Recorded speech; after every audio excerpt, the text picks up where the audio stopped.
Hello everybody and welcome back to the channel, and I hope you're having a wonderful day so far. Today we are covering the Platinum Trophy experience for Shenmue. So in this video I'm going to give my general impressions and thoughts on the game, as well as the trophies in the game and some of the tasks that it takes to unlock them. So without wasting any more time, let's just jump right into the video. The game opens up with Ryo Hazuki in his bed. Just another day really, nothing out of the ordinary. And then he ends up putting his clothes on, which for some reason he can never change, as he heads out to the family dojo. But as he enters the dojo, he sees a tall man there, which I can only describe as looking like Orochimaru from Naruto. Because in my opinion, he has a very slippery snake kind of vibe to him. Landy is after an item that is in your father's possession. But because Ryo's father doesn't give up the item, Landy ends up taking it by force, and ends up killing Ryo's father. Now, I could give you a clip from this fight, but instead, what I'm going to do is give you my interpretation of how the fight actually played out.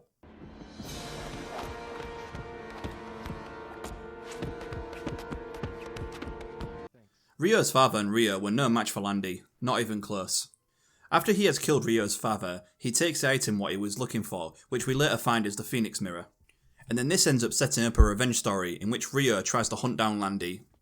For the rest of the game, this ends up turning into a mixture of you being Sherlock Holmes and Bruce Lee, as you try and hunt down leads for Landy. But luckily, you have a notepad where Ryo takes notes on leads that he may have acquired. And this pretty much sets up the whole gameplay loop of looking for clues and then following up on them. Now with all that being said and done, you can definitely tell that the game has not aged very well, considering the game released in December of 1999. But then I wasn't really playing this game because it's a good looking game, I was playing it because of nostalgia. Even though Shenmue is known for its clunky controls and poor voice acting, there is still quite a charm about the game. You can still appreciate all the technical feats that were made back in 1999. This includes stuff like having a day and night cycle, as well as including weather effects. The game is broken down into 3 sections which pretty much cover the world map, but there is one other section which is the harbour docks. Now, the map might not seem that massive, but back in the day this was actually a monumental task from the team. Compared with today's standards, this is actually a very small size for a map. But I will say, considering that it's been so long, I actually still quite enjoyed the story for this game. It's still a fun experience and it doesn't take too long to complete it. Although I must admit, the forklift sections definitely go on for too long, there didn't need to be so many days on the forklift. Although there were some frustrating sections due to the control limitations. I actually enjoyed this game just as much now as I did back in the day. But what I actually did find funny about the game is that no matter how much Nozomi opens up to Ryo, Ryo can never quite see the signs. He always gives off this impression that he's so fixated on the revenge for Landy that he just hasn't got time for love. With that quick general discussion about the game, I now want to move on to the next section of the video.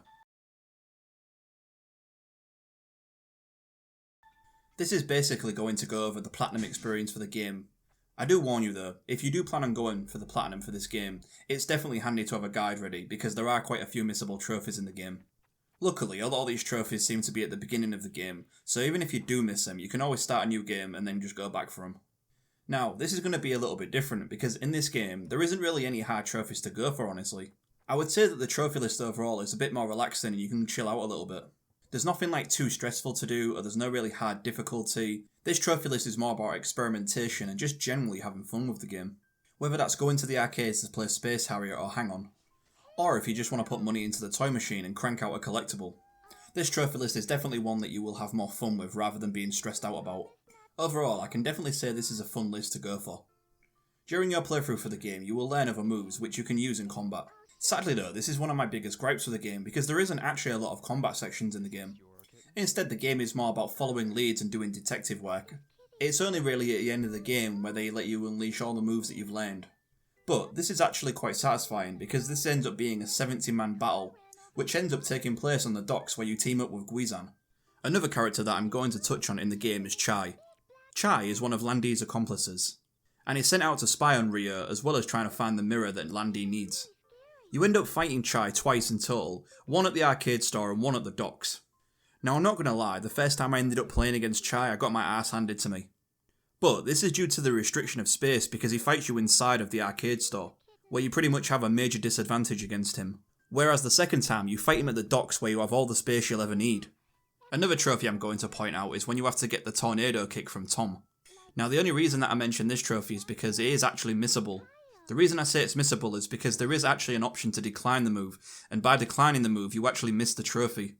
Missing this one trophy would actually require another playthrough altogether. So I just thought I'd throw that out there because I thought it was worth a mention. The The reason I say you want to use a guide is, like I said before, there is actually quite a lot of missable trophies. But unlike missing Tom's Tornado Kick trophy, the rest are actually quite simple, because like I said before, you can do a lot of them at the beginning of the game. So it would only require you to play for a few hours maximum to clean up the rest of the trophy list. The second portion of the game actually focuses more on finding the Mad Angels at the harbour. Each time you start your day at the harbour, it will trigger a forklift race, which you do actually have to win one for the trophy. Luckily, this is relatively easy, but remember not to crash into them because you don't really have priority against these guys. Like I noticed very quickly, when I was trying to ram into the other workers, it didn't really work. Luckily, you do get several opportunities to earn this trophy, but if you really want to cheese out, you can just load up one of your saves before the workday. That way, you can just keep retrying the race until you get the trophy. If I had to give this game a difficulty rating for the Platinum, then this game would definitely get something like a 2 out of 10 or a 3 out of 10. Because this trophy list is more about enjoying yourself and having fun with the game rather than stressing yourself out. It's more like one of those nice Platinums to earn in between the hard games you actually are trying to accomplish the Platinum in. It's just generally a nice game where you can just chill out and enjoy the story. If I had to put a time on the estimation for the Platinum, I would say around 10 to 20 hours, as this depends on how well you actually know the game to begin with. If this is your first experience with Shenmue, then I reckon it will take you around 15 hours. Because in this game, there is no hand-holding. The reason I say this is because following up clues will heavily depend on whether you do this at day or night, as some stores and places are only open at a certain time of day. There are definitely a lot of sections in this game where you just be waiting around for a place to open because you're trying to follow up on a clue. Overall, I accomplished the Platinum very quickly in this game, and I ended up loving every second of it. The last trophy that I ended up obtaining was the one for completing the game, as I wanted this to be the last trophy before the Platinum popped. So as you finish the game closes out with Ryo getting on the boat to Hong Kong to find Lan Di. And this is basically where your journey starts all over again in Shenmue 2. As the game comes to a close, we get a nice cutscene of the boat sailing away while some music plays. And as the music and the credits roll, we are basking in our new Platinum trophy. So with all that being said, that is the end of the Platinum review for Shenmue. If you did enjoy the Platinum review, please feel free to leave a like on the video. And please feel free to subscribe if you like the content. And with all that being said, I hope you guys have a wonderful day, and I'll catch you in the next video.